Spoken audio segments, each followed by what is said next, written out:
جب کوئی بندہ فوت ہو جائے تو کیا اس کی خیرات کی جا سکتی ہے پہلے، دوسرے، تیسرے یا چوتھے دن؟ پہلے دن تو ویسے بھی فوتگی والے گھر سے کچھ بھی نہیں کھانا چاہیے، بلکہ وہاں بھیجنا چاہیے، دینا چاہیے۔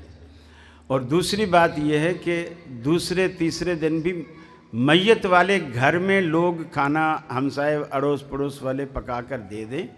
لیکن وہاں سے کھانے کی اجازت پھر بھی نہیں دی جا سکتی۔ البتہ وہ لوگ وہاں سے کھا سکتے ہیں، جیسے مثال کے طور پر اگر کوئی شخص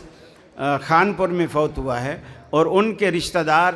جو ہیں وہ لاہور میں رہتے ہیں، سکھر میں رہتے ہیں، وہ وہاں سے آئے ہیں، ظاہر بات ہے اب وہ روٹی ہوٹل سے تو نہیں کھائیں گے، وہی جو اڑوس پڑوس والے دیں گے وہ بھی وہی کھائیں گے، وہ کھا سکتے ہیں۔ لیکن ہم جو رہتے ہی خانپور میں ہیں اور جنازے میں گئے، وہی بس جو جنازے میں گئی قبرستان، وہی بس بھری ہوئی بندوں کی واپس میت کے گھر آتی ہے اور قورمے بریانیاں وہ اڑاتی ہے، یہ طریقہ بالکل غلط ہے۔ اور تیسرے دن، 7ویں دن، 40ویں دن اور پھر سال بعد برسی، یہ تو ویسے بدعی طریقہ ہے جو اہل بدعت کا طریقہ ہے، اس سے اجتناب کرنا چاہیے۔